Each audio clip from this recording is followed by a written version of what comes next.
NBC.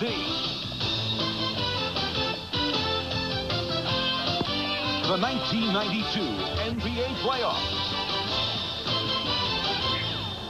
Today, it's the Detroit Pistons versus the New York Knicks. We welcome you to Madison Square Garden in New York, the home of the New York Knicks, and this is the setting for Game 2 of their best-of-5 playoff series against the Detroit Pistons. Hi, everybody. I'm Marv Albert, along with the czar of the telestrator, Mike Fratello, and Detroit coach Chuck Daly came away from Game 1 on Friday night unhappy about several areas of play. Of most significance, Dennis Rodman, the NBA's leading rebounder, averaging almost 19 per game, was held to 4 rebounds. A terrific job by the Knicks front line keeping Rodman off the boards. And the Pistons just were not as effective in doubling up on Patrick Ewing as they were in their 2 previous meetings. Well, in fact, Marv, the Pistons would rather not double team. They like to play the post people straight up one-on-one. But they made a commitment against Patrick Ewing the last 2 regular season games to go get him and go get him hard. They came, in fact, even before the pass even got to Patrick Ewing, anticipating where the pass was coming from, knowing where they wanted to double team from. The mentality here was be aggressive, close down the double teams, don't give Patrick Ewing a good look, turn him into a passer-first mentality, scorer second. And they certainly did a very, very good job of that, holding him to only 61 points. But in Game 1 of the playoffs, things changed a little bit. The Pistons seemed indecisive. They couldn't decide whether they wanted to go soft, whether they wanted to go hard. When the double teams took place, they didn't close down the double team. There was too much space between the 2 defenders. And as a result, Ewing got a good look at the rim and was able to score points, unlike the last game. In effect, the Pistons felt that if Ewing has to throw it out, there's no way those Knick guards will beat us. The Knicks not a strong outside shooting team right throughout the season, but that was not the case on Friday night. Both these teams have a similar problem. When the primary source of offense is shut down, they must go to someone else, and they've had it must be the shoes. All that Ahmad. What a clever idea that would be for a national campaign. The officials, Darryl Garretson, Lee Jones, and Dan Crawford. A matchup of the 2 top teams defensively in the NBA. Detroit leading the league, allowing just under 97 points per game. They've led the league defensively for 3 straight years. And the Knicks second to Detroit, allowing just under 98 per game. Their best defensive numbers since back in 82, 83. Woolridge jumping against Ewing, and the Knicks control the tip. The New York Knicks went 51-31 during the regular season, certainly surpassing preseason expectations. McDaniel opens up by hitting the jumper. However, the Knicks faltered in the final weeks, losing 5 of their last 8. They blew a 5-game lead to the Boston Celtics with 8 games to play. They let it slip away. Bill Laimbeer getting right into it. Laimbeer in the starting lineup, which means John Sally will come off the bench. Both coaches have to be breathing a sigh of relief. They come out and knock down their first perimeter shot. If they continue to do that, it'll make it a little bit easier down low. There's the double on Ewing, and he pops it out. Jackson, air ball, handled by McDaniel. So Xavier McDaniel getting into it early, and he's given the Knicks a 4-2 lead. Both of these coaches stress rebounding as one of the primary reasons for winning basketball games in the NBA. And the one that dominates the boards probably will be the one that comes out on top. And Isaiah Thomas, who had the 1 for 9 on Friday night in Game 1, is able to hit on his first field goal attempt. The game is tied at 4. McDaniel guarded by Woolridge. Rodman on Oakley. Wilkins being played by Dumars. He got the step. And here comes Thomas. 3-on-1. Woolridge. Oh, hard foul given by the X-Man. And X-Man knows that he has his 6 fouls to use up during the course of the game, and that he's only going to play so many minutes. And Darryl Garretson is awarding the basketball back to Detroit after these 2 free throws.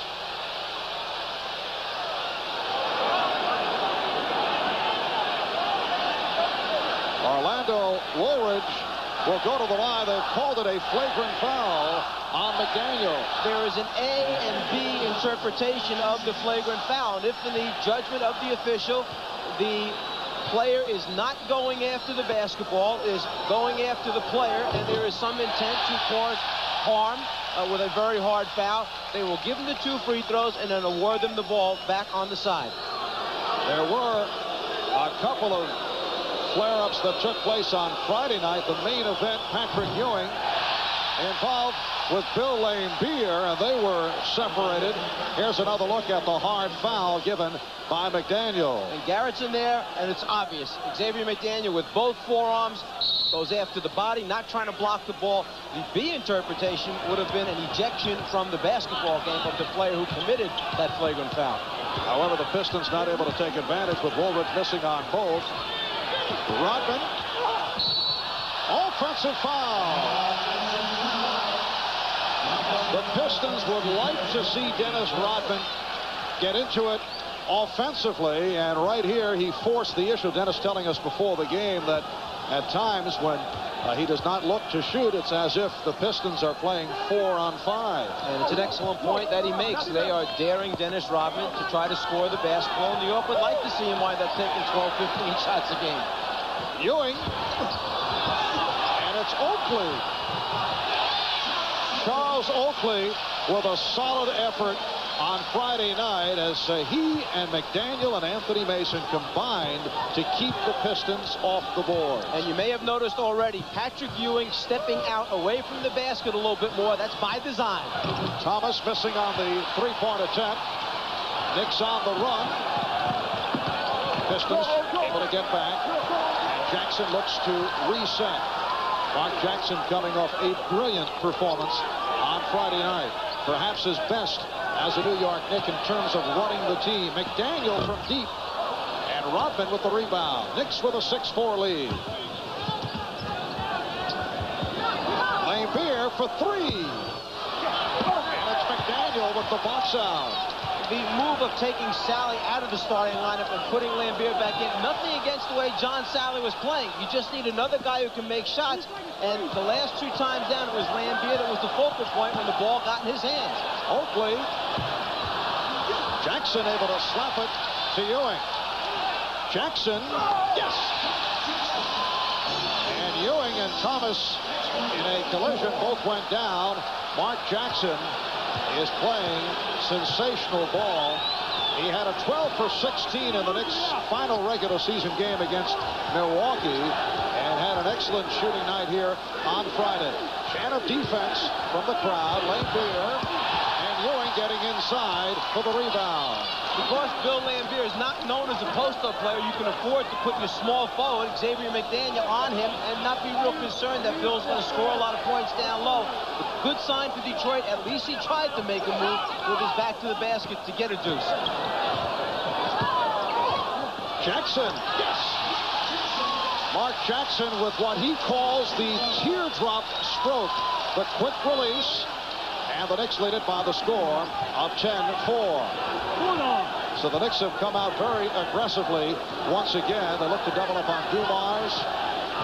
Rodman from deep. Woolridge with a good save. Here's Rodman. Knicks on the run. Pistons able to get back. Ewing finding the open man, McDaniel. One way for Detroit to solve this problem they're having is come with Mark Aguirre early in the game, get another shooter-scorer on the floor.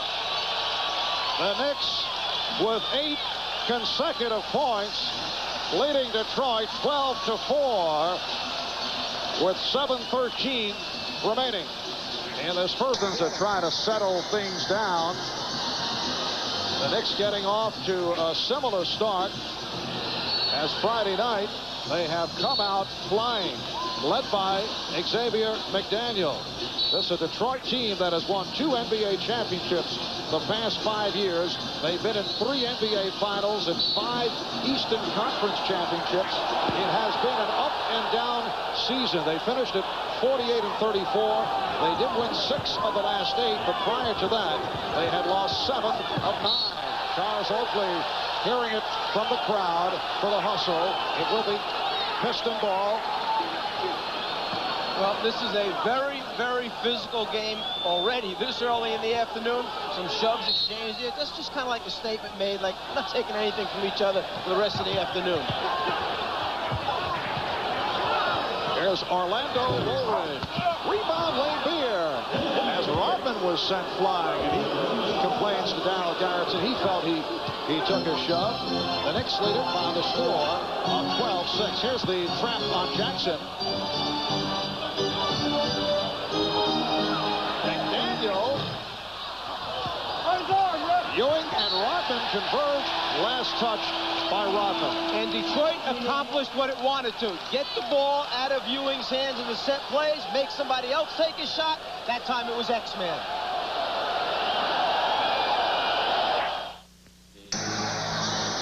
Well, from what I had heard and from what people had told me about the team is that they didn't work hard. And probably the biggest surprise from that information and how wrong it was, I have never been around a team who has worked as hard and as conscientiously as this team in practice and preparing for the game. And during the games, they have made just simply a great effort. That's one of the reasons why you should never prejudge a situation unless you're inside of it, close to it. Then you really understand what it's all about. Just a moment ago during the timeout, Darryl Garrettson brought Bill Lambier. Nice play by Lambier to break up the pass. He brought Charles Oakley and Bill Lambier to center court to have a little chat to try and calm things down. Yeah, he basically said to both of them, you understand, you better knock it off, etc. And both guys kind of said, well, don't worry about it. And he walked away and said, okay, so be it. Oakley with the rebound. And then Lambier gets to it.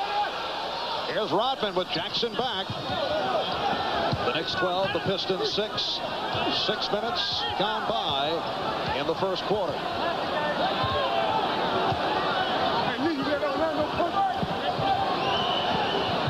Shot clock at 5. Dumars. And it's Ewing on the rebound. Knicks matchup of Patrick Ewing on Dennis Rodman, knowing that Rodman's always going to be around the rim. Why put Ewing out on Lambier way outside?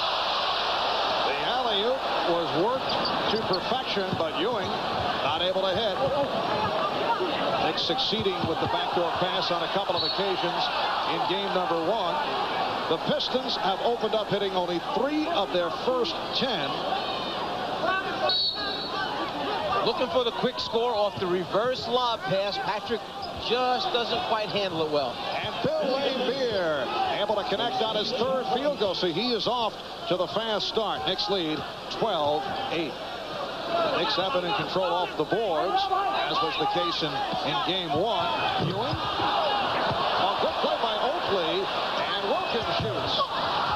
And the Knicks shooting is now off after the early good start. That's one of those opportunities when the quick touch pass didn't work. Bring it back out. Get a good shot.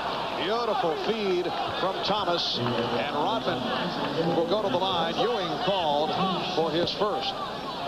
Detroit can certainly use any fast break opportunity that comes along their way by Isaiah pushing the basketball and Rodman, who runs the floor as well as anyone, sneaking under the basket. It gives him some opportunities here at the free throw line. Dennis Rodman is not a good foul shooter at 60%. He has had a sensational season, led the NBA off the boards, averaging just under 19, and you rarely see a player jump the stats to that proportion. Kevin Willis did it in Atlanta. The officials in disagreement on the call, looking for the better look. Danny Crawford was about to give it to New York. Lee Jones says no. Last touch by the Knicks, and it will be Detroit ball. Well, sometimes one official gets blocked out. That's why they check with their partners to see if anyone else had a better look. And you have to swallow your ego a little bit. And if the whistle was wrong, correct him. Yes, and it counts. Isaiah Thomas will go to the line. Ewing called for his second. Talking with Isaiah before the game in the locker room, I asked a very simple question. Do you think everyone's ready for this one? And he said, there's no other way to do it. He said, we are down 1. We can't afford to go home down 2. And you received a simple answer. Very simple. To a simple question, yes. Game is tied at 12. Knicks have missed their last 6 field goal attempts. Detroit in the midst of an 8-0 run. 4.5 remaining in the first quarter. Miscommunication between Jackson and Wilkins. Substitution, Anthony Mason replacing Patrick Ewing, who did not score. Ewing 0 for 4 from the field. Anthony Mason will come on as a forward, and Charles Oakley moves to the center position. Anthony Mason, in his 3rd year out of Tennessee State, has played very well. Isaiah Thomas to the line, took a shove. Jackson called for the foul. There's no question that Isaiah is determined to come out, establish himself early, put pressure on Mark Jackson off the dribble, and if you can put Jackson on the bench with a couple of personal fouls, it obviously will help their cause after the game that Mark had in game number 1. The other thing, as soon as Patrick Ewing went to the bench, Detroit changed their defensive call. Now everybody will be played straight up, no double teams. And here's Mark Aguirre. Chuck Daly hoping for some instant offense. Aguirre for Woolridge.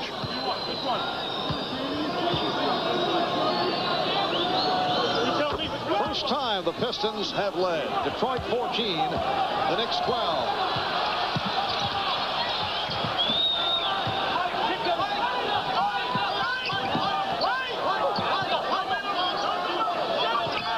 Tough defensive sequence here by the Pistons, looking to double up on the ball. McDaniel. Xavier McDaniel hitting on his 4th field goal. He has 8, and he's tied the game at 14. With the Pistons trapping, using up time on the 24-second clock, someone else now will have to create other than Patrick Ewing for New York.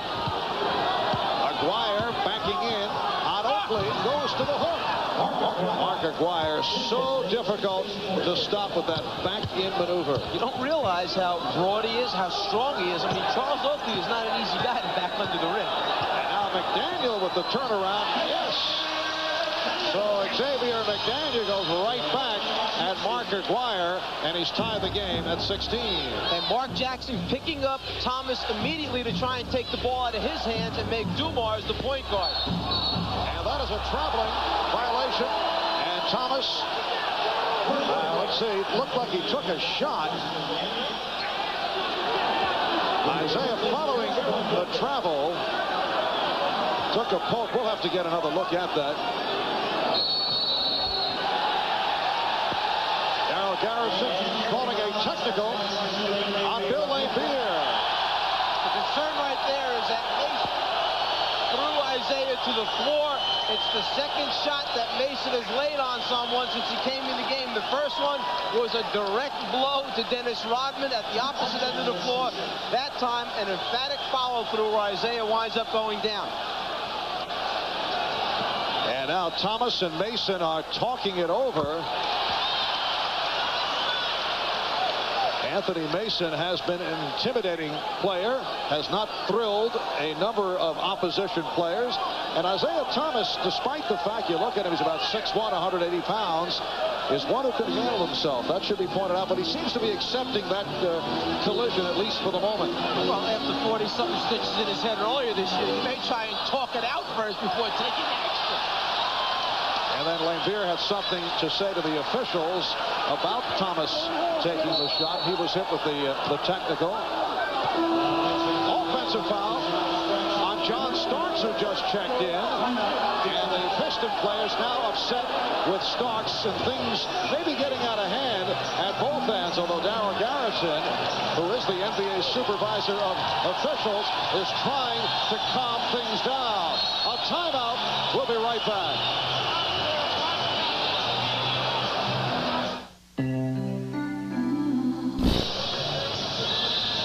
Intimidating to me? No, not to me, but I've seen people intimidate others. You know, Karl Malone or Barkley on the floor. But I don't find them intimidating to me. Do you feel you have intimidated other people? A few times. Anyone in particular? Nah, my main thing is to take a person out of their game, take them out of their comfort zone, don't let them work the way they want to work. I don't know if I'm intimidating them, but I feel I've worked that a little bit. You get the feeling that in his next life he's a hitman, or he has a part coming up in a movie as one of those guys just wipes people out and doesn't say a word, just kind of smiles when he gets it done. A hitman. What a fine thing to look forward to. Anthony Mason involved on a couple of occasions here with Detroit players. McGuire backing Oakley, and he's fouled. So McGuire to the line. Let's go over to Ahmad. Marv just during that last time out, Darryl Garrison went over and told Bill Lambier that he did not need any help in controlling this basketball game, and he would do the refereeing. So I guess they finally got that straight. All right, Ahmad, and Bill Lambier is sitting down. John Sally has come on for the first time. By this physicalness taking place early in the game, what New York is saying to Detroit is, you're not going to bother us, intimidate us. And I'm sure that Pat Riley, through his experience when he was the Laker coach versus Detroit, and watching what had happened to Chicago a few years back when Detroit got a hold of him, all plays a part in this making a statement type attitude. Here's Starks, yes, and it counts. Prior to the game Friday night, John Starks had been very quiet against the Detroit Pistons, and the Knicks feel they need his offense. They did get it on Friday and hope for more of the same here. Well, John Starks is fearless going to the basket, was not going to be intimidated at all by the fact that Detroit might rotate over, take a hard shot at him. He went, concentrated, and converted. By virtue of the three-point play, the Knicks now lead 20-16, 2.5 remaining in what has been a very physical first quarter here at Madison Square Garden. Dumars being played by Starks, Mason, and McGuire in a battle. McGuire feeling around for the presence of Mason, and the foul is called on Mason, and he gets an earful from McGuire. Well, earlier we saw how strong Mark McGuire was in backing down Charles Oakley. That time, to show you how strong Mason is, he puts his hands on the hip of McGuire, and McGuire can't go anywhere. He tries to make his move. You're stuck right there. The Pistons struggling at the foul line, only 4 of 9. McGuire missed his first 2.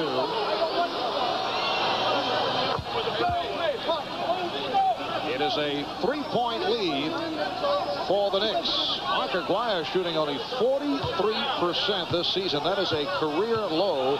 He averaged only 11 points. Also a career low, but that is related to the cutback in his minutes. He has had a roller coaster season, at times at odds with the coaching staff, and he has been in and out of the lineup, but they need his offense. So Chuck Daly getting him in there very early this afternoon.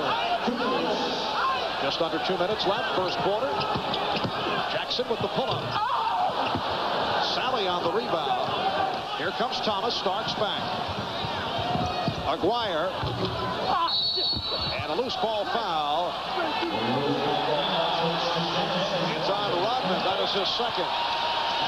All the small things that you might get away with during the course of the regular season, when a playoff game starts out this intense and with as much contact, then you've got to have some whistles in there to clean it up before it gets out of hand. So the shove in the back called that time by Darryl Garrison.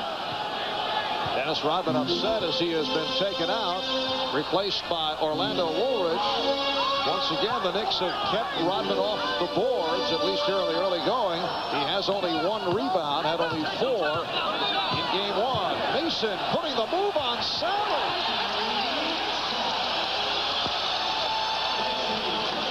Mason credits his high school coach for having developed his ball handling skills. The fact that his coach told him you'll never be a center as you go down the line, so you have to learn how to put it on the floor, and he certainly shows the ability to do that. And his assistant coach Paul Silas has also been working with Mason. Bad shot by Sally. Mason working on a hook shot that we have seen from time to time. Here's McDaniel. Rebounded by Sally. Just under 1 minute to go in this first quarter. The Knicks lead by 4. Dumars for 3. And back come the Knicks.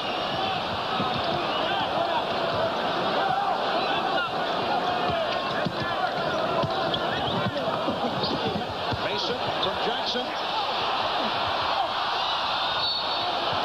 And the Knicks maintain possession. There were so many big, wide bodies under the basket that time that Mason just couldn't find room to gather himself and go up strong. As a result, he leaves the shot a little bit short. And that's a push on Thomas. Isaiah could not put the brakes on. Saw the Pistons over the foul limit. And Mark Jackson will go to the line for the first time. And Riley feels that Mark Jackson must shoot more from the outside in this series. Wants him taking the open shot. And we did see that on Friday night in game 1. Mark Jackson in a remarkable turnaround from a year ago where he did not get the playing time. Pat Riley showing the confidence in Mark Jackson. And as a result, average 11 per game and among the leaders in assists at 8.5 per ball game. There's no question that when you have a young man who is struggling within himself, trying to decide what went wrong, that to pat him on the back, give him some confidence to say, hey, you're my guy, go out and do it the best you can. It's going to help him, and Mark Jackson certainly has responded. 10 on the 24. 15 seconds to go in the quarter. Maguire and Oakley with the rebound. 10 seconds left in the first quarter. Down to 5. Mason gets it off. Lost sight of the clock. That's the end of the first quarter. Xavier McDaniel had the hot hand. 5 of 8. Leading the way with 10, and the Knicks, after 1, are in front of the Pistons by the score of 23-18.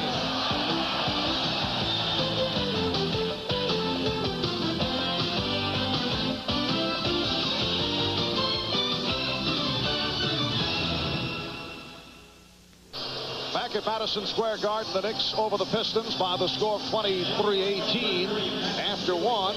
Earlier today, as seen on NBC, the Bulls made a 2-0 on the Miami Heat with a 120-90 victory at Chicago Stadium. Michael Jordan had 33, Scottie Pippen with 30. Game 3 Wednesday in Miami. Lane Beer getting the second quarter underway. Patrick Ewing, who did not score in the first, is back on the floor. The high man was Xavier McDaniel with 10. And the other story for the Knicks, Charles Oakley, who comes off a strong first game, had 8 rebounds in that first quarter. Starks,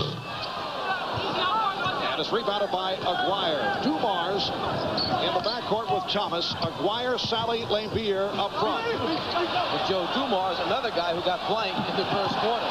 Here's Starks eluding Aguirre. The Knicks lead 25-18. Walker, the one-time New York Knick, getting set to check in for the first time. Greg Anthony and Kiki Vandeweghe will come on for the Knicks. The Pistons have missed their last 7 shots.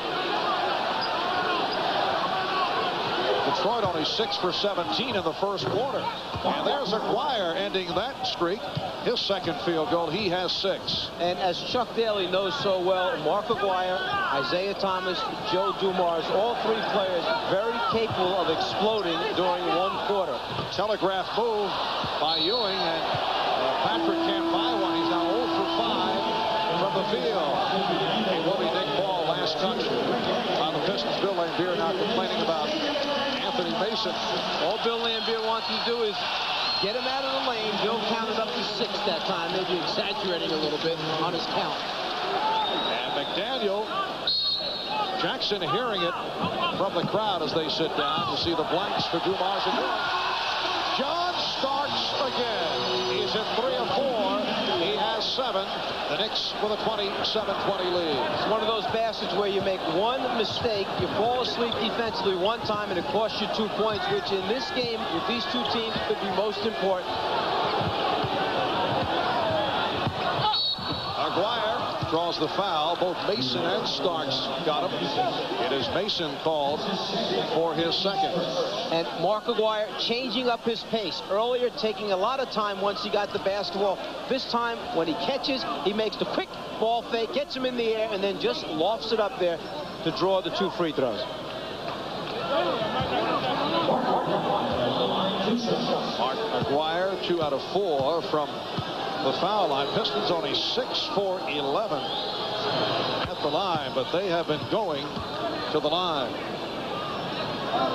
2 minutes gone by, second quarter. Marv Albert, Mike Fratello, Ahmad Rashad from Madison Square Garden. Game 3 of the series will be played Tuesday night at the Palace of Auburn Hills. This is the first time the Pistons have not opened the playoffs at home since 1986 when they lost to the Atlanta Hawks in the first round. I believe you were in the building at that time. I may have been. Anthony was fouled. So Greg Anthony to the line. The foul committed by Isaiah Thomas. And a timeout called. We'll be right back. Back-to-back NBA playoff doubleheaders next weekend on NBC. I'm Bill Laimbeer. He just sat out hanging around. He stepped on my foot, Danny. That's what it was. Bill Laimbeer directing that to Dan Crawford, one of the officials. The statements that Ahmad referred to in his chat with Detroit General Manager Jack McCloskey related to Laimbeer blasting Jack, saying that he had destroyed the team's family atmosphere by questionable player moves, indicating that he should not have parted with the veterans Vinnie Johnson and James Edwards, and he said that Orlando Wolverine should not have received such a rich contract extension. Also said McCloskey's relationship with Chuck Daly, which has not been a good one, created stress for the team, that Chuck should not be left hanging out there in terms of a contract extension. Sally with a good move, although Ewing got a piece of it, and the Knicks now lead 28-24. The standard answer of we always talk when the season's over. I'm not quite sure that everyone buys that right now, because everyone was aware of the fact that Chuck was on the last year of his contract, was going to coach the Olympic team at the end of the season. Somewhere along the line, the players felt that something should have been done. At least they should know who's going to be coaching them next year. That's a travel on Walker. Well, several weeks back, there was a report that Chuck Daly had told his players at a team meeting that he would resign as coach at the end of the season. Chuck has not confirmed or denied that, but it has been an open secret that he and general manager Jack McCloskey have not had a real good relationship. And we've seen that from time to time in the NBA in terms of relationship between coaches and general managers. Patrick Ewing is now 0 for 6 from the field. Coming off the strong game on Friday night. You recall 2 weeks ago he was 4 for 20 against the Pistons in that memorable 72-61 loss at the Palace. There's the quick double team by Starks on Mark Aguirre to get the ball out of his hands. Walker. Darrell Walker showing the stroke. Not noted for his shooting. He is a defensive weapon, but given the open shot, was able to knock it down to move Detroit within 2. Darrell Walker does a lot of little things. He gets on the glass, he comes up with steals, and if he can knock out open shots, that's a big plus. 4 minutes gone by in the second quarter.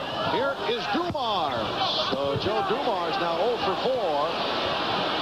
And you can really see Joe Dumars struggling. He wants to contribute more than anyone right now to his team's effort. He just can't get that first one down to get going. Anthony with the step and the bucket. Greg Anthony Anthony, the rookie from Nevada, Las Vegas, the Knicks' #1 draft pick, able to convert on his first field goal. The Knicks lead it by 4. Walker, hand check by Starks, draws the double team. The Knicks switching effectively. We were talking earlier about how the Knicks would switch. Saw Starks able to knock it away in our chat with Pat Riley in particular when we discussed the Knicks defensive effort against the pick and roll. Walker called for the foul. Well, what Pat Riley tried to do with New York was simplify it. Anytime a guard comes off a screen, trap it, rotate. You see Ewing, the guy, coming out high to make the rotation, and then everyone match up from there, kind of giving everyone their assignments and making it a little bit simpler to understand. Can you adjust, though, during a game? Ewing? Well, Patrick Ewing is 0 for the first half. He's 0 for 7. Can you adjust? You better believe Pat Riley's taught him more than just one way of playing. And Mark Aguirre brings the Pistons within 2. Aguirre here at Madison Square Garden nearly 45 minutes before the rest of the team arrived with Darryl Walker out on the floor shooting. He mentioned that I have to have a big offensive game today if we're going to have any chance. Vandeweghe getting it back and going to the board. Most unusual to see Vandeweghe collar the rebound inside and then put it back up. He's given the Knicks a 32-28 lead. However, Ewing is now 0 for 8 and appears to be rushing the shot. 6:15 remaining first half. Aguirre starts with the rebound. He has a 3-on-2. Mason for Vandeweghe. Stopped by Laimbeer. Ewing rejected by Sally.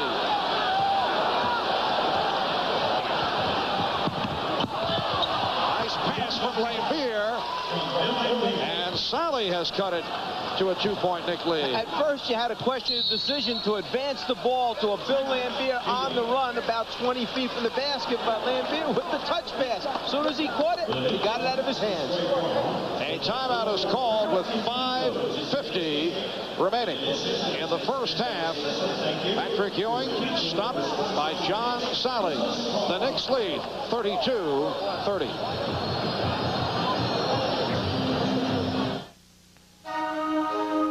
Well, Patrick Ewing had his season-high game against Detroit, 45 points back in November.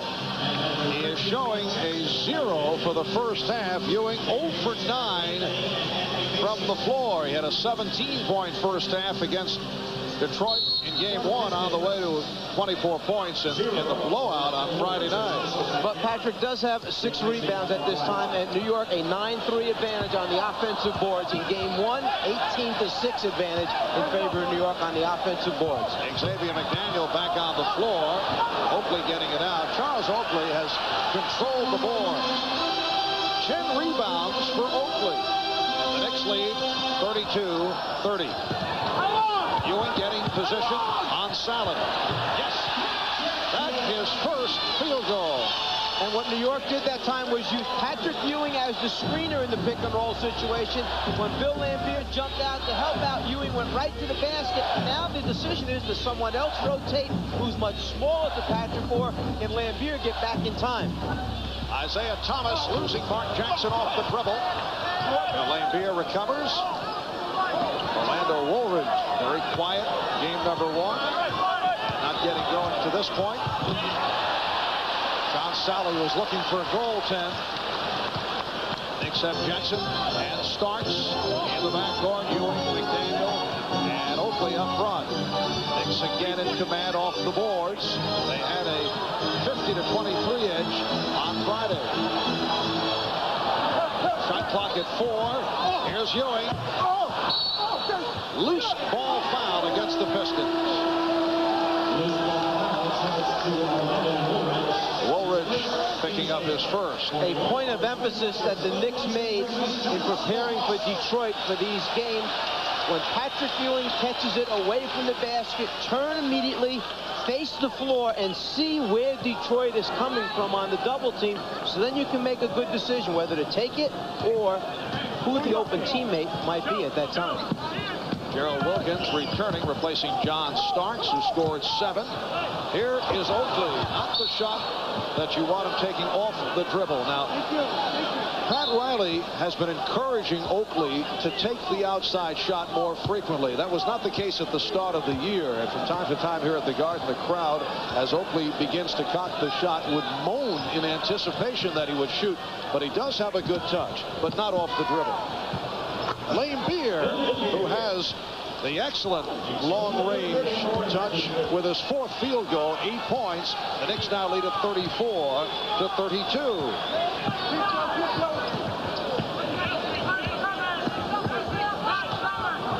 3:40 remaining in the first half. Ewing.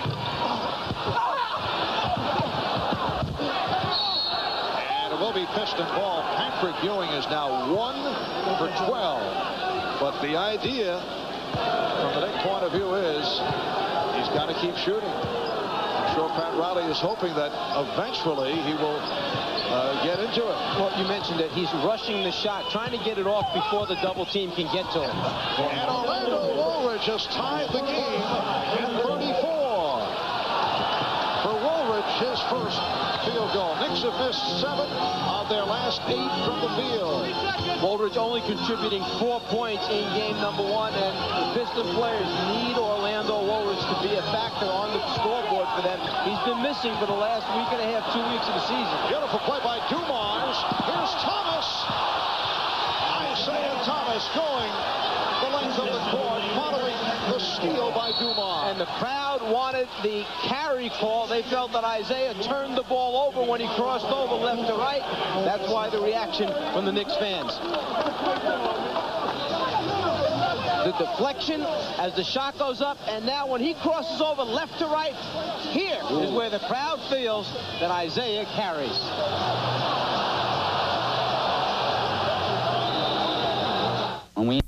Capturing yet another Emmy. Mike, I don't think he has any more room in the den. Put it right next to the Mickey Mantle card. I would like to add my congratulations also. Al Garrettson came over just a moment ago and made a telling statement. He said he's so happy he's working the game today. This way he doesn't have to listen to your comments. I would not accept that. Here's Jackson for 3. Yes. Mark Jackson hit 2 from downtown on Friday night, and he's given the Knicks a 37-36 lead. Mike, don't take that personally. You know, he was just kidding. You throw those little barbs out just when guys are shooting jumpers on the way in. Very nice. Woolridge pushed, and he'll go to the line. Ewing called for his 3rd. Patrick Ewing, 3 personal fouls, and 1 for 12 from the field. And it's not a case of the Pistons doing a particularly effective job on Ewing. He has had the opportunities. At times he's rushed it, but it's not what took place in those 2 previous meetings prior to Friday night. No, he's certainly getting his shot opportunities, and the quick dump down pass, as long as your teammate is always looking for the basketball and is a potential receiver, then that late pass opportunity is there. Ewing will sit down. Knicks now have Mason, Oakley, and McDaniel up front. Pistons lead it 38-37 as we come up on 2 minutes remaining in the first half. Wilkins played by Woolridge, pops it back out. Nice pass from Jackson, and Oakley was fouled. Foul committed by Sally, that is 2nd. So Oakley to the line for the first time. Well, when you receive a pass under the basket in this game, you should not expect any gimmies, any easy scores. They're going to make you go to the free throw line, make your foul shots rather than give up a layup or a dunk. Charles Oakley spent 3 years with the Chicago Bulls. This is 4th season with the Knicks, acquired in the deal for Bill Cartwright. And his mission in this series to stop Dennis Rodman. He certainly contributed to that on Friday when Dennis pulled down only 4 rebounds. Did not get off to the good start in this first half, and after he collected his second foul, we have not seen him. Woolridge with a gorgeous move. Orlando Woolridge with a second field goal. Pistons by 1. And what Detroit did is change the person who was setting the screen at the top of the circle. Normally it's Bill Laimbeer. That time they put Woolridge there, more capable of putting it on the floor and taking it to the basket. Here come the Pistons, led by Thomas. Woolridge over Jackson. Offensive foul. When Bill Laimbeer sets the screen at the top of the circle, he normally steps back for the jump shot. But when it's Woolridge setting the screen and you throw the ball back to him, then he has the ability to put it on the floor and take it to the basket. Keep in mind that Woolridge used to be a point guard as he came up through elementary school, junior high school, so he certainly has that ability. McDaniel off the fake. Xavier McDaniel going last to give the Knicks a 41-40 lead. 12 points for the X-Man. He is the high man of the game. McGuire leads Detroit with 10. Jackson committing the foul. Second foul for Jackson. Who has the stronger will? The defensive man, don't let him turn that corner, or the offensive man to keep that dribble alive and try and get down to that baseline area? Non-shooting foul. Detroit inbounds. Laimbeer sets the pick. McDaniel on the switch.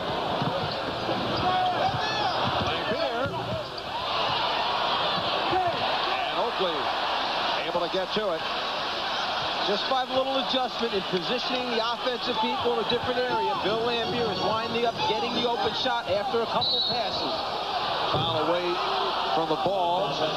It's an offensive foul on McDaniel. He was trying to set a screen, and he was on the move, and he took Thomas down. The blind screen, if you take that shoulder and turn it in at all, the officials are going to call that one. They don't want to get players hurt, especially when they can't see the screener coming from behind. If the player holds his ground, doesn't move, it's fine. If you take that shoulder and forearm and just deliver the slightest of blows with forward movement, they'll call the foul. Knicks with a 1-point lead, 20 seconds to go. First half, 15 on the shot clock. Dumars for Sally. Thomas from downtown. Oakley with the one-hand rebound. Final seconds of the half. Here's Wilkins eluding Laimbeer. Well, Gerald should have pulled up and decided to go for the drive. That's Bill Laimbeer making a move out to him. Wilkins said, here he comes, I'll go around him. He just bought enough time, Laimbeer, to force a rushed shot. And a shot that would have been too late. So at the half, it's the Knicks 41 and the Detroit Pistons 40. Bob and Quinn coming up with our Prudential halftime report. Stay with us. To lead Detroit with 10. Detroit ball as we start the third quarter. Thomas had it knocked away by Wilkins. It is a 3-on-1. Slowed down by that deflected pass. Oakley for Ewing. Oakley on the follow. Two things happened on that play. First, Patrick Ewing walked. Then Patrick Ewing got fouled. Nothing was called on either one of those. And then the follow-up score. And by the way, right now for the Knicks, that's their 18th point on second shot opportunities. Counting them, as Chuck said, 12-4 on the offensive boards.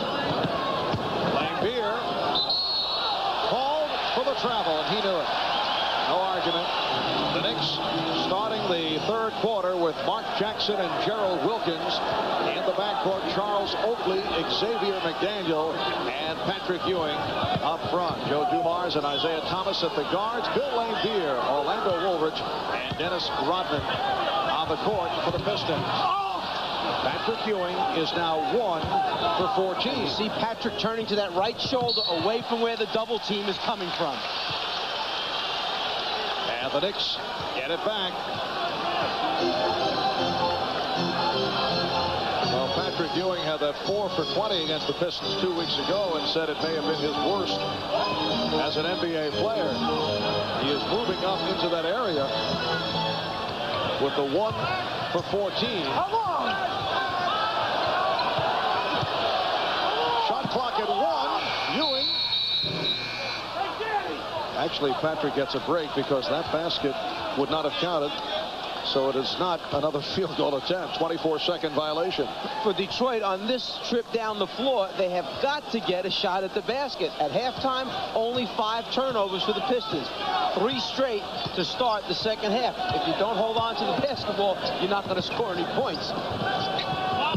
Joe Dumars, and he continues to struggle. 0 for 5 for Dumars. Perhaps it's time to go to the isolation to clear out on the side of the floor where Joe Dumars, as he has done so many times, takes his guard off the dribble, try to get to the free throw line or create for somebody else. Pulling up the jump shot, it's not working right now.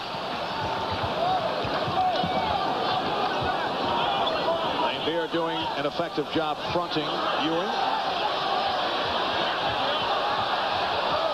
Now the double team leading to the foul. Dumars picks it up. See, what's throwing Patrick Ewing off, he's been so used to Detroit coming at him hard, quickly, as soon as he catches the ball, 2 defenders there, that now Detroit has changed up this game. They're kind of halving it, keeping him off balance, and then suddenly coming back late on him to double team just when he has looked over the entire floor, sees no one else is open. When you think he might make his move, now they're coming late. As a result, at times you see Ewing tentative when he receives the ball, not sure whether to make the move or kick it back out. McDaniel, yes, it has been an outstanding game for Xavier McDaniel, a guy who may actually be playing for his next contract. It's all on the line for the X-Man, who has had an up and down season. He had 2 years left on his contract that continued from Phoenix. Lane Beer way off. McDaniel on the rebound. Xavier boarded out.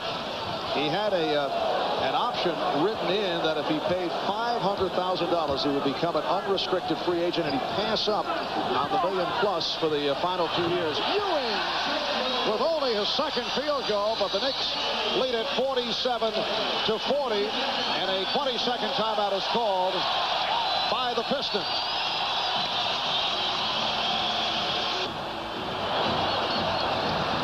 Basically, what Xavier McDaniel did was put himself out in the open market by buying out the clause in the contract.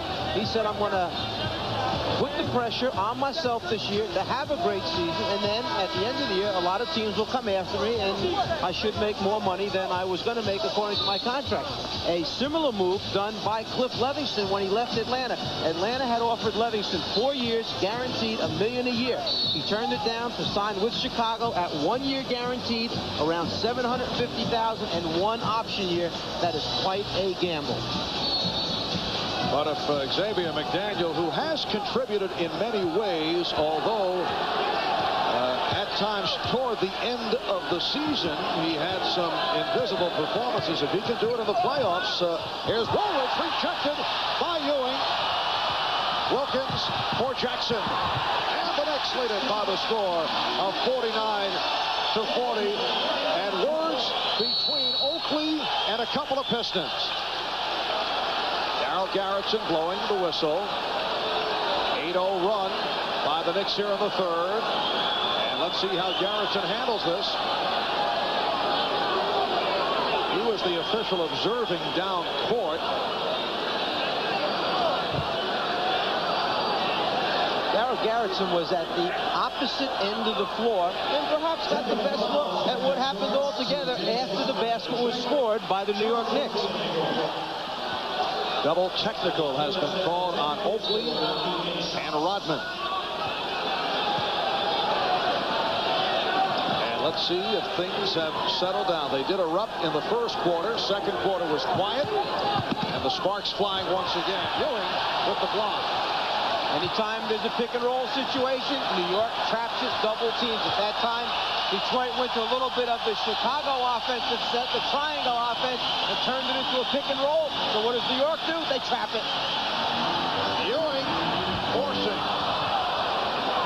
He's claiming he was hacked. So Patrick is now 2 for 16.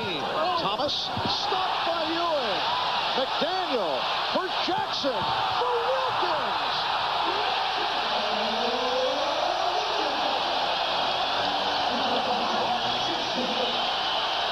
The Knicks by 11, and Chuck Daly will talk it over.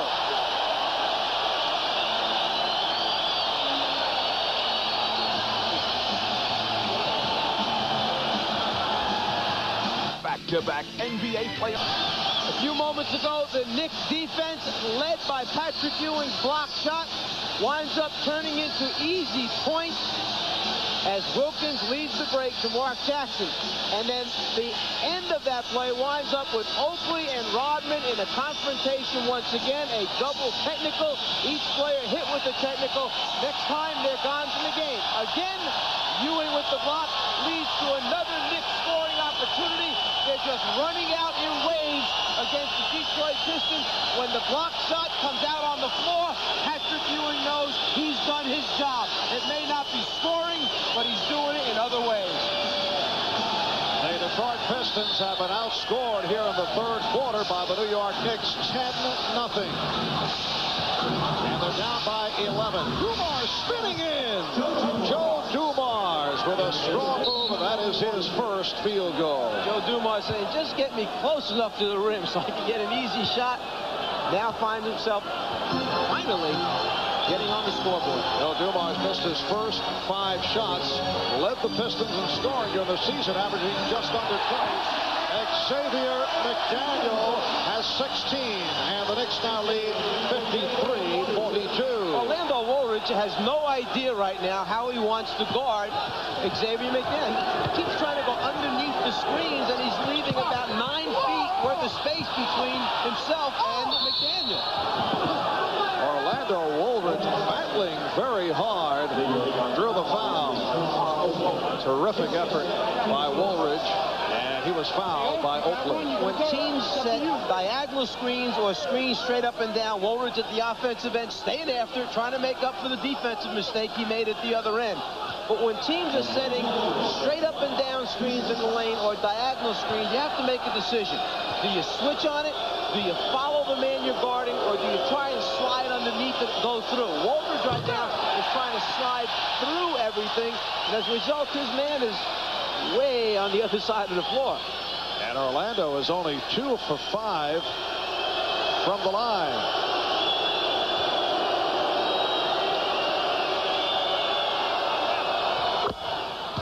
Pistons 11 for 16 from the foul line. The Knicks lead by 10 with 5 minutes gone by in the third quarter. Wilkins comes off the screen. Wilkins on the floater. The spacing that time for New York, the distance between all their offensive players was excellent. As a result, very hard to help on Wilkins. Dumars heating it up, hitting from downtown. The Knicks now lead 55-46. Joe Dumars, one of the better three-point shooters in the NBA. Oakley from Ewing, rebounded by Rodman. For Dennis Rodman, only his third rebound. Woolridge, will it count? Yes, it does. And the foul. A strong move by Woolridge. McDaniel committing his third foul. Well, just as Mark Aguirre was on his way to the table to report in for Orlando Woolridge, this fast break opportunity allows him to put it on the floor, take it to the basket, and now he'll go to the free throw line. So Mark Aguirre goes back to the bench. Woolridge only a 68% free throw shooter. He is 3 for 6 from the line. And that is so typical of the way Chuck Daly likes to coach. A player gets going, just like Dumars finally made his first 2 shots here, 5 quick points. He sees Woolridge perhaps on his way to just getting on a roll. So he tells Mark, sit back down for a little bit. Let's see if he lights this thing up for a while. Knicks have led by as many as 12. Detroit cutting it to a 6-point lead. Ewing. That was his best shot opportunity of the afternoon. And the reason being because he realized early in this quarter that Detroit was not coming to double team him hard. So he made a strong, quick move with the confidence that there wasn't going to be anybody there to bother him. Woolridge. The Knicks lead at 57. 51. So Woolridge now has 12 points, 6 of the 12 coming here in the third. Very similar to what happened with Dumars. You make your first one, Dumars made his second one. Woolridge makes the layup in transition. He comes back to knock out the jumper. Ewing, yes. Patrick Ewing with his 4th field goal, and for the first time has hit 2 in a row. He is now 4 of 18. Now the decisions have to be made by Detroit. Do we go get Patrick now with the aggressive double team before he starts lighting it up? Whoa! What a move by Orlando Woolridge off the crossover, whipping by Charles Oakley. Oakley beat by Woolridge, who has cut it to a 6-point Knick lead. And Mark, again, that time, Mark Aguirre was up at the table, getting ready to report in for Woolridge, but the 3rd straight basket, so Mark goes and takes a seat. McDaniel. Lambier with the rebound. And Detroit picking it up here in the 3rd. Dumars again. Joe Dumars has hit his last 3. 8 points for Dumars. And it's another 3 for Joe. He's cut it to a 3-point Knick lead, and now Pat Riley takes a timeout. A 13-4 run by the Pistons. 4:24 to go in the 3rd.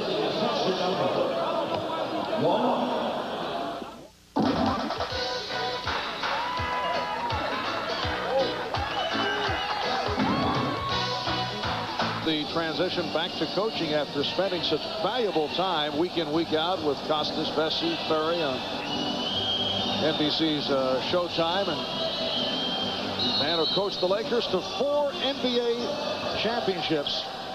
You know, Pat blamed himself for that bad finish, the sputtering finish by the Knicks at the end of the regular season. Here's Jackson. Yes. And the Knicks lead 61-56. Pat Riley telling us that he did more coaxing than coaching. He said he felt he let the team down, perhaps taking it all on his shoulders as the Knicks lost 5 of the last 8 and blew the division title to the red-hot Boston Celtics. Certainly not afraid to share some of the responsibility. Facial served up by John Sally, and the foul. Patrick Ewing committing his 4th. When New York starts rotating, if you can find an open spot in the heart of the defense, and if your guards have the ability to thread the needle like Dumars finds Sally, then you'll have these type of scoring opportunities. And going back to game 1, it was right at about the same time in the game where New York was up 11-13 and exploded to a 27-point advantage. This time with about 7 minutes remaining in the quarter, down 12 points. Detroit rallies, comes back in. If Sally knocks out this free throw, we'll be within 2 points. So they've made their stand rather than falling apart as happened in game 1. 7 points for Sally, and the Knick lead is now down to 2. Patrick Ewing sitting down after picking up his 4th. Anthony Mason has returned. Ewing went 1 for his first 14. He hit 3 of his last 4. Now on the bench with 4 fouls. 3.5 remaining in the 3rd quarter. Jackson rebounded by Lambier. Well, what Detroit did is after starting out 0 for 5 in the second half, they went to the shot doctor, got a little remedy, and now have made 7 of the last 8 shots, and it certainly helps on the scoreboard. Thomas unleashing. Isaiah Thomas has tied it at 61. 11 points for Thomas. So the Knicks sparked up earlier this 3rd quarter off a 10-0 run and a 12-point lead, but the Pistons have come roaring back, and the game is tied at 61.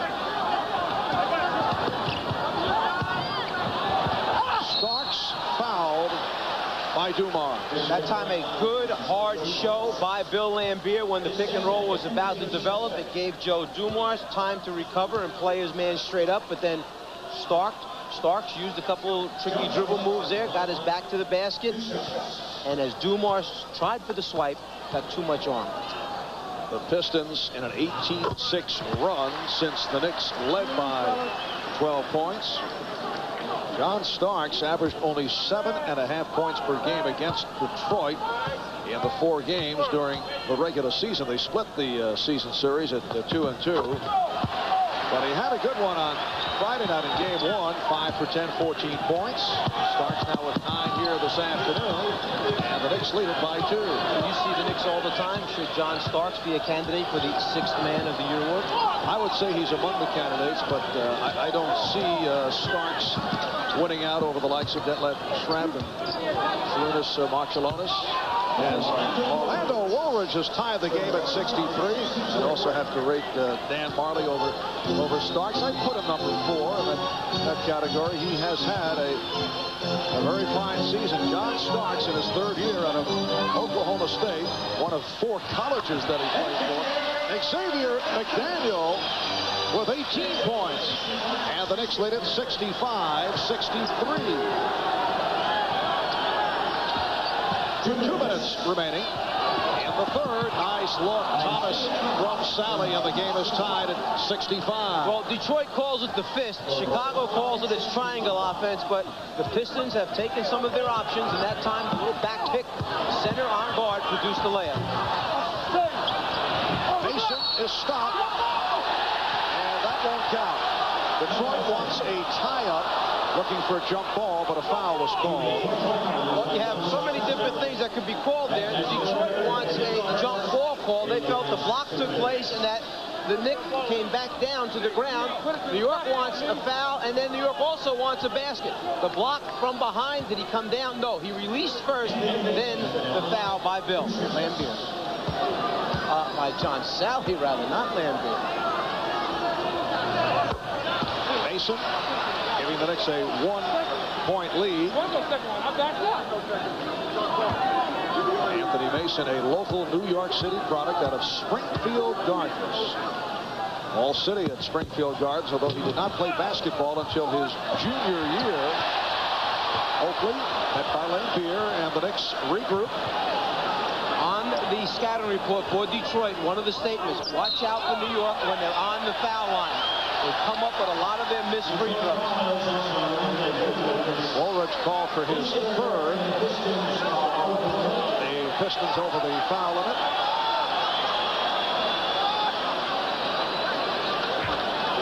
X-Man down low, holding his ground, and then Woolridge trying to decide which way do I want to come around this guy, but you just can't hold him. Xavier McDaniel on the line for the first time. 19 points for McDaniel. He is the high man in the game. Xavier acquired back in October from the Phoenix Suns in the trade for Trent Tucker and Gerard Mustafa. Knicks 68 and the Pistons 65. 1:25 left in the 3rd. A reach-in called on Mark Jackson. And Detroit certainly would like to get their share of what you would call even lesser fouls to give them some opportunities to go to the foul line and pick up some extra points from the stripe area.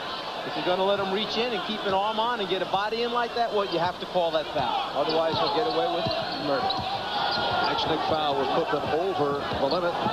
Here's Lambier on the pick and roll. Rebound Starks. Starks and Jackson now in the backcourt. McDaniel stopped by Lambier. Good play by Bill Lambier. 2 bars. Detroit still will get a 2-for-1 opportunity by Dumars coming up with that offensive rebound after his missed shot. They'll put the ball back in play and have 2 chances to the Knicks 1 to finish out this quarter.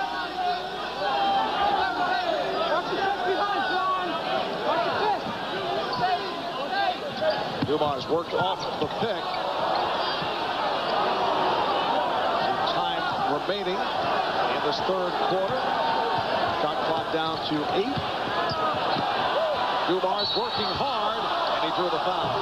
And the reason that Detroit used up the clock the way they did, if they would have shot too early, it would have given New York the opportunity to go 2-for-1 back at them. So they ran out as much of the 24-second clock as possible. Now with just over 36 seconds remaining, New York will get 1 chance, and then Detroit should get one. Back them down, get in that lane area, and then try to draw the contact. Joe Dumars to the line for the first time. Looked like Isaiah Thomas was shaken up. The Detroit trainer, Mike Abdenauer, checking it out. Joe Dumars gets set to shoot the fouls. Joe Dumars, a 3-time NBA All-Star, most valuable player of the '89 finals when the Pistons won their first championship. And he is the only Piston player to start every game this season. Looks like Isaiah is okay.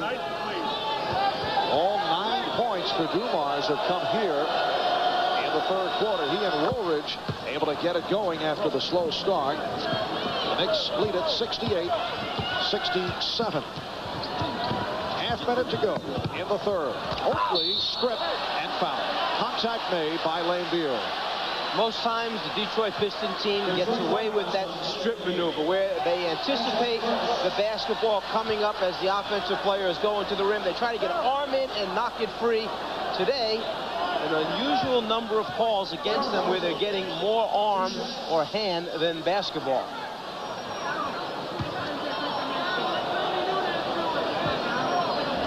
Oakley 2 for 2 from the line.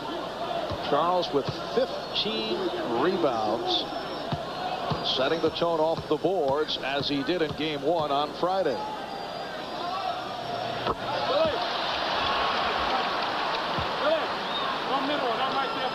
Charles Oakley, a 74% free throw shooter. I think you have to admire the fact that Oakley has accepted the role that Pat Riley and the staff have asked of him. He's gone out and done his job, and regardless of the minutes that he has received in each game, he has turned down, as you mentioned, the shots early in the year. And now he realizes that if we all do our part, it can work out for the betterment of the entire team. Yes, he has cut down on his mistakes and on the questionable shot selection of previous seasons. But as we mentioned, Pat Riley would like Oakley to shoot the medium range jumper more frequently. As Pat put it, within the flow of the offense. 15 seconds to go in the third. Knicks lead it by 2. Out of 10. Overs behind the back for Lane Beer. Sally couldn't handle it. Here is Jackson firing.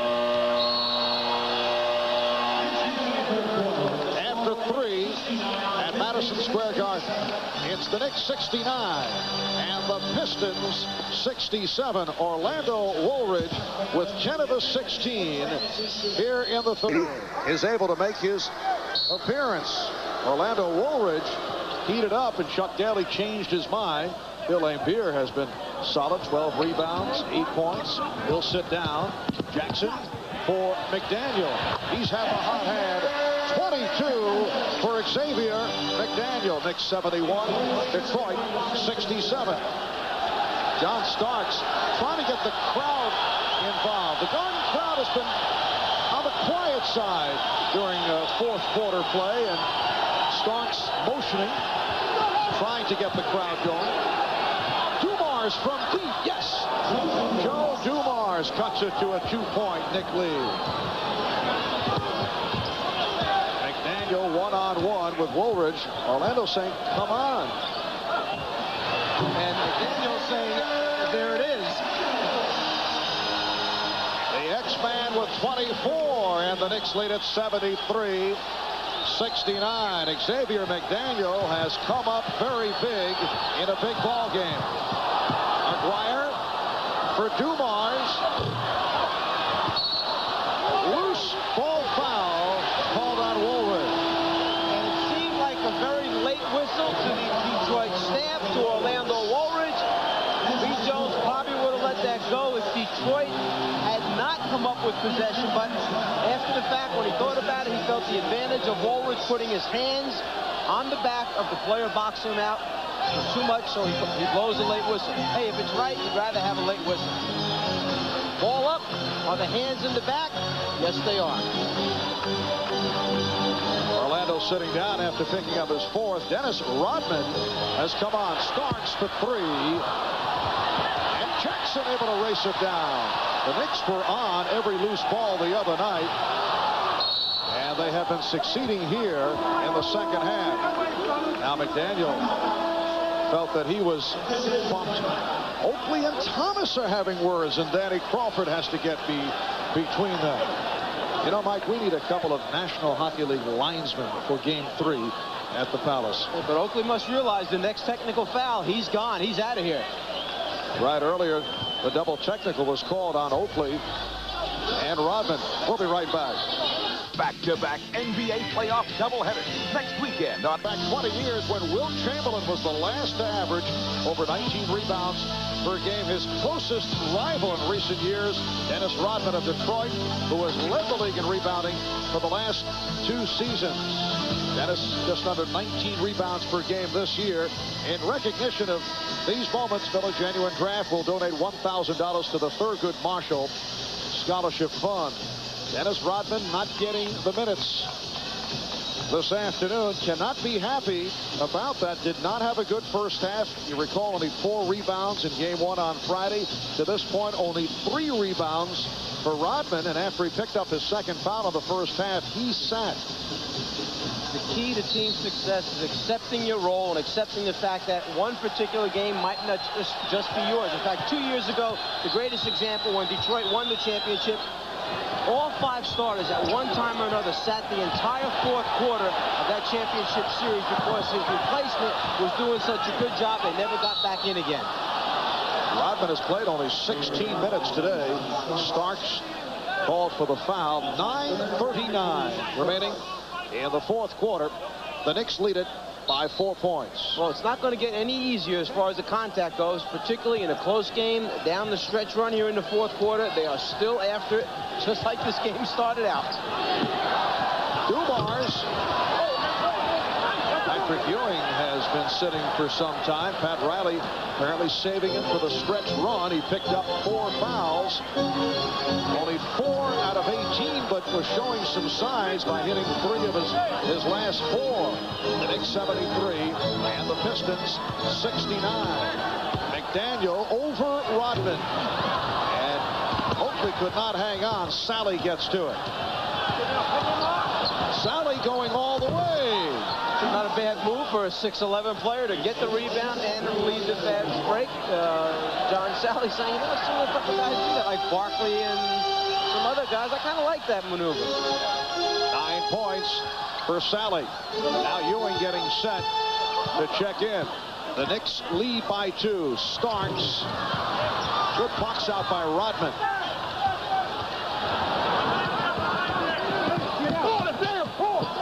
Aguirre with the open shot. And McDaniel rebounds.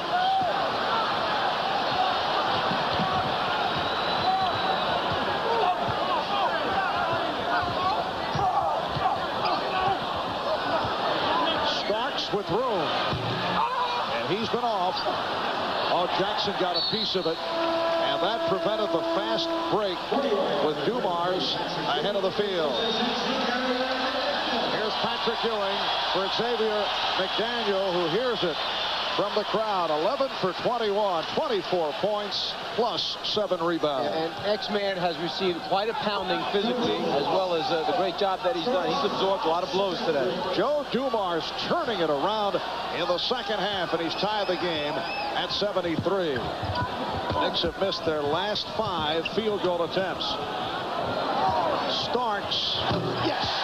So John Starks with the 11th, and he's given the Knicks a 2-point lead. Well, when you go into a series and you are the team that does not have home court, all you want to do is get one of the 2. You don't care if it's the first or second. And just when it seemed like Detroit might be on its way out, they find a way of coming back and hanging real tough in the 4th quarter here. Starks charged with the foul, his 4th. It is a non-shooting affair. The hold and the riding of the back there by Starks. Dumars for Sally, and he is fouled. Oakley called for his 3rd. A look at the foul rundown. 3 apiece on Oakley, McDaniel, Jackson, Starks, and Ewing each have 4. And Detroit starting to take the ball to the basket, drawing and looking for open teammates. Earlier, Aguirre misses a wide-open shot in the corner. That time, Dumars, who also has a lot of the abilities that point guards have to find open people, hit Sally on the roll. The only Piston in foul trouble, Woolridge with 4. Sally has 10 points. John Sally has come on here in the fourth quarter. Pistons down by 1. Sally in his 6th year out of Georgia Tech. Local product, native of Brooklyn. A standout at Canarsie High School in Brooklyn. The Knicks 75 and the Pistons 74. 7:20 remaining in the fourth quarter. Oh, Sally jumping out for the steal as a 3-on-2.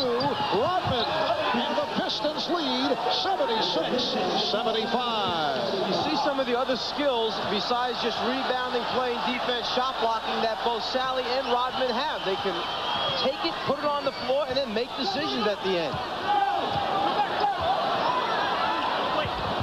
Oakley is fouled. Ewing double team and saw Oakley with the step down low, and then Oakley is fouled right here. It was fouled by Sally. As you look at the Piston break, they lead it by 1. 100 points a game, 52 times the Knicks did that, best in the NBA. And the Pistons now 29 for 61, 48%, of the Knicks have dropped down to 39% for the game, 31 of 79.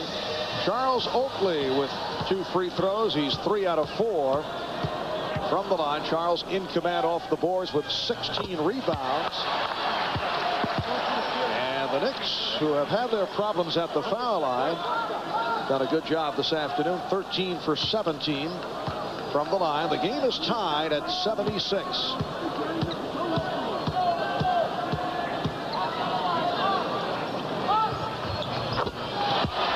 The Knicks with a 1-point lead.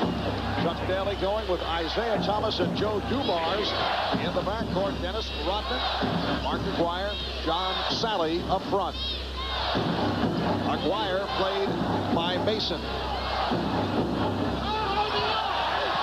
Good play by Mason, forcing the short shot by Aguirre. Because of his strength and size, he's able to hold his ground. And the only thing he's going to give Aguirre is that fadeaway jumper. Ewing. And it's rebounded by Sally. Patrick Ewing now 4 for 19. Actually, that rebound was way over John Sally's head, but Isaiah Thomas, coming from behind, tipped it to his teammate to keep it there in play for Sally to rebound. Jackson went down. Crowd looking for a foul. Shot clock at 4. Rodman. Dennis Rodman able to line drive it home. And the Pistons take a 1-point lead. And Mark Aguirre playing totally unselfish. He knows he's the shooter in that case, but he was not the open man, so he fires it over to Rodman, who was wide open on the baseline. Battle between Rodman and Oakley. Down low. Shot clock at 3. Starks from downtown. And Jackson able to get to it. And on a switch by Aguirre. This matches Mason and Thomas.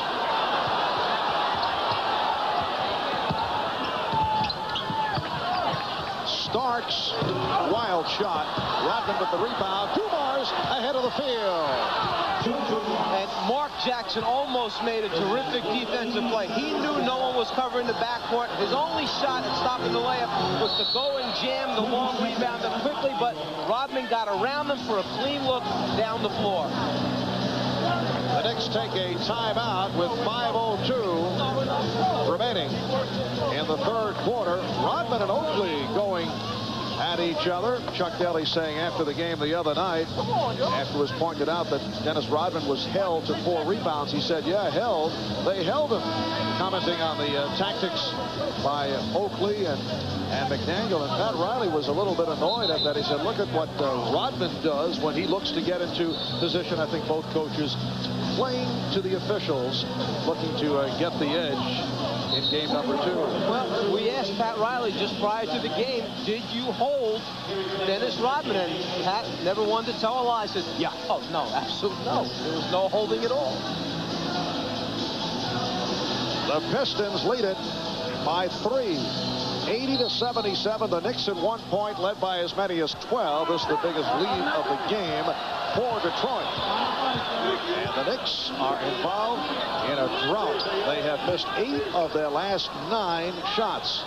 Jackson from deep. Yes! A three-pointer from Mark Jackson. That's his second of the game. He's tied it at 80. Well, it's just what the coach ordered. You're down 3 when you go into the timeout. Come out of it, knock out a 3, and we're all even. We start over again with 4.5 minutes remaining in the 4th quarter. And again, Knick players asking for crowd support. And a foul call on Oakley. That's 4 on Oakley. As the year has progressed and his level of confidence has continued to be on the rise, Mark Jackson goes back deeper behind the three-point line and knocks out a number of big shots for New York, particularly when the defense is collapsing in on Patrick Ewing. 16 points for Jackson. He hit 2 from three-point land in game 1. 4:25 remaining in the 4th. The Knicks and Pistons tied at 80. Champ of defense. Shot clock at 5. Dumars. Oakley with the rebound. 17 off the boards for Charles Oakley. And Detroit was trying to create the isolation for Dumars at the top of the circle, hoping he either could beat Wilkins or draw the next defender and find an open teammate. Ewing, Rodman, called for a block. He tried to draw the foul. From time to time, the Pistons will use Dennis Rodman defensively against Patrick Ewing and take advantage of the mismatch. They bring it to their favor, and Rodman has done a good job against Ewing. Well, Dennis there felt he was in position, and no question about it, that his feet were not moving. One of the reasons they can play Dennis is because most times they're going down and trapping or double teaming Ewing, so it's just a matter of keeping a body behind him that'll stick his nose in and play tough against Patrick. Now it's Sally guarding Ewing with some help, and Ewing drew the foul. He was hacked. Oakley and Aguirre in each other's face, and Ewing comes over and hears it from Aguirre. You must keep control of yourself. You do not want to lose a vital player in a playoff game, particularly in a tie game with just over 3.5 remaining. A foul called on Sally. Ewing to the foul line for the first time. Patrick, the little hesitation and then lean into Sally is what drew the foul. 5 on Sally, 4 on Woolridge. 4 apiece on Ewing, Starks, and Oakley. The Knicks lead it 81-80. Bill Laimbeer returns, replacing Mark Aguirre. Aguirre departs with 10. Laimbeer has played well, 8 points, 12 rebounds. Patrick Ewing with only 9 points. He's given the Knicks an 82-80 lead. 3.5 remaining in the 4th. Game 2 of the best of 5.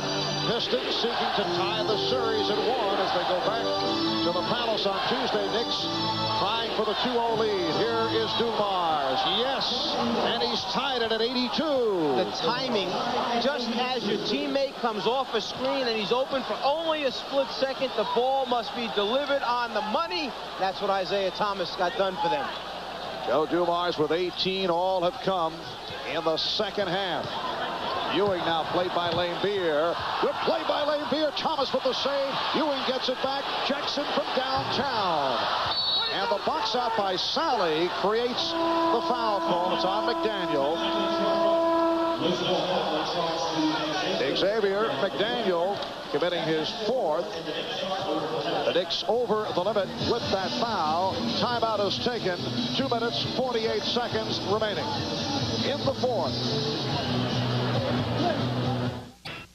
A lot of information.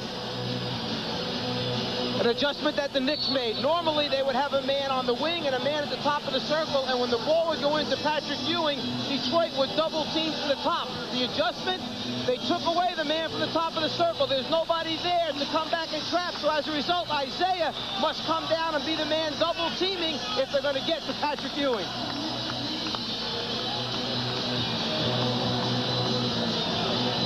Patrick Ewing with 4 for 19, 2 for 2 from the line, only 10 points. John Sally with 2 shots off the foul called on McDaniel just before the timeout. Sally is 2 for 3 from the line. He is a 70% free throw shooter. The Pistons lead it 83-82.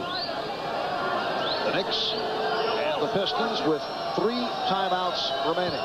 They each have 3. The Knicks are back to their starting lineup. Detroit with Lambier and Sally and Rodman up front. Thomas with Dumars in the backcourt. The Pistons lead 84-82. Down to 2 minutes and 40 seconds remaining in the fourth. Ewing, yes. From the behind-the-back pass thrown by Jackson. Set up during the timeout. Instead of holding the screen, what Patrick Ewing did was slip the screen. Come over like you're going to set it, but leave before the ball ever gets to you.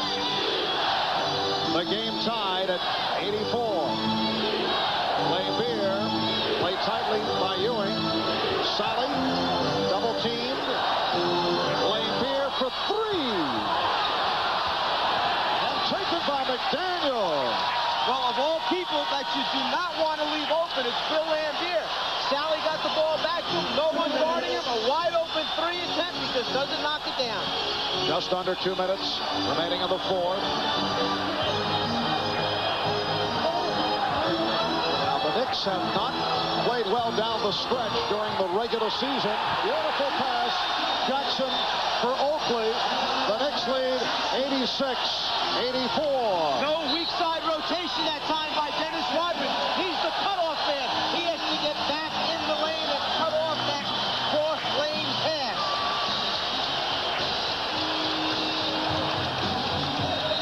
Mark Jackson, who sees the floor, knows that Patrick Ewing is going to slip the screen, so he anticipates it and lays it behind his back on the floor. And then here, after drawing 2 defenders, finds the open man under the rim for the score.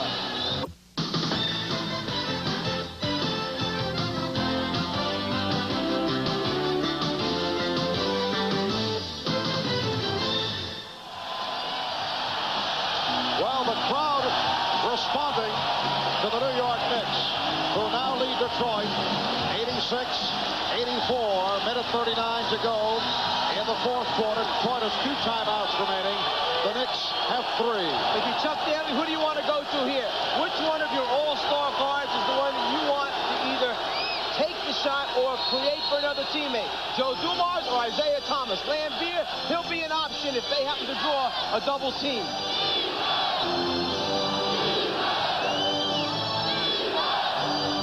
Minute and a half left in the fourth. Shot clock down to 7.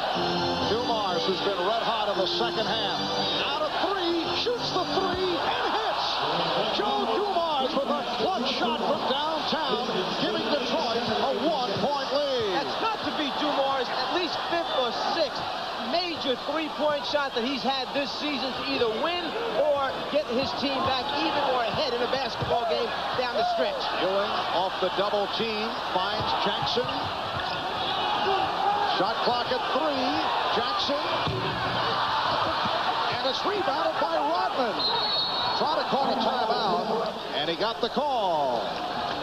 The Knicks could not locate a good shot with the 24 running down after the 3-pointer by Dumars. So the Pistons call for time. It will be Detroit ball when we come back with 54 seconds remaining in the fourth quarter.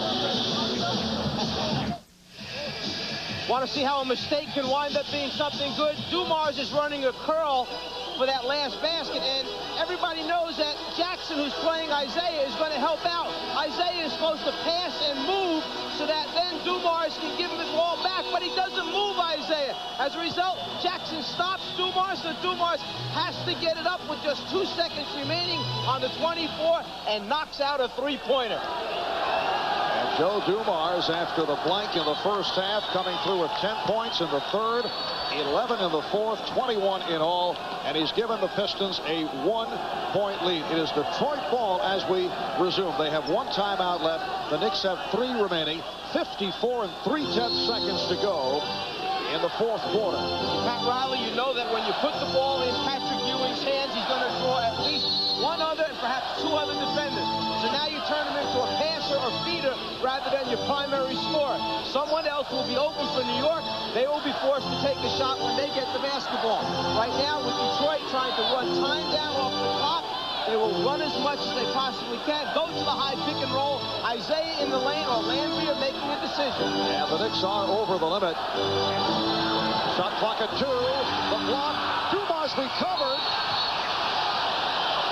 And it will be Nick Ball. But no, wait a moment. Looked to be a 24-second violation that wasn't indicated. So New York got exactly what they wanted. They got the great defensive play at this end of the floor, which will give them now the opportunity to go back at the other end. They may put some time back on the clock because the 24-second buzzer should have sounded before that Dumars recovery, and that's what the officials are discussing. When this ball goes over the top of the rim, if it does not touch anything, which it does not, and the shot clock, the 24-second clock, is at 0-0, then you have a change of possession. Timeout taken by the Knicks, so they have 2 timeouts remaining. Detroit with 1. Detroit would put them over the limit. The Knicks, as I mentioned, are over the foul limit. And you saw the players in the Detroit huddle voicing their opinions. They're trying to straighten out what their rotations are going to be. They're anticipating what the favorite play is for New York. Most times it's Patrick Ewing on a low left block. After they come out of the double teams, how are they going to rotate to the other people? That's what Isaiah and Dumars are talking out. Here's Jackson going all the way. Tip home. Oakley with the tip, and the Knicks lead by 1. Detroit tried to break down in a hurry, but the Knicks got back. Pistons have 1 timeout remaining. Now 15 seconds to go in the fourth. Down to 10. Isaiah Thomas. Yes! And now the Knicks call for time. One of the great clutch shooters in the history of the game. Isaiah Thomas taking the shot and converting to give Detroit an 89-88 lead. 7 and 6/10 seconds remaining in this fourth quarter. Well, from Detroit's standpoint, defensively, the worst thing happened possible. That was a pick-and-roll situation. Mark Jackson coming off the screen by Patrick Ewing. No one helps. As a result, he goes right down the lane and draws 3 Pistons. Well, when 3 guys are trying to stop the ball, Oakley is free to tip it in. At the other end, I hate to say what I think someone's thinking in their mind, but to me, Isaiah Thomas knew all the way he wanted to take this last shot. If his team was going to lose in game 2, he was taking that responsibility on his shoulders, knocks it out, and is happy about it. Isaiah with 15. He's hit 6 of 11.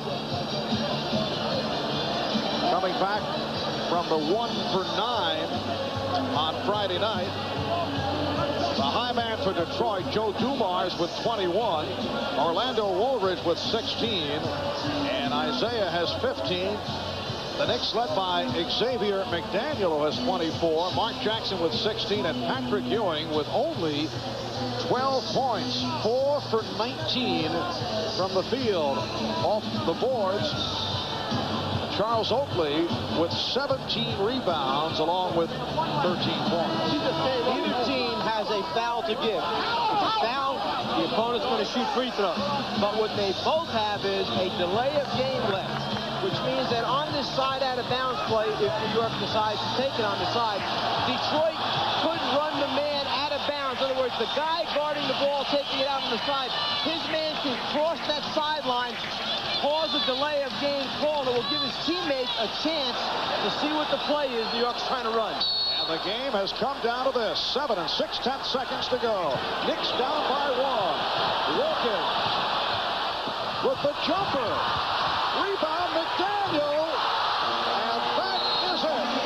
The Pistons enthusiastically run off the bench as they have tied the series at 1, pulling out an 89-88 victory here on the Knicks home court.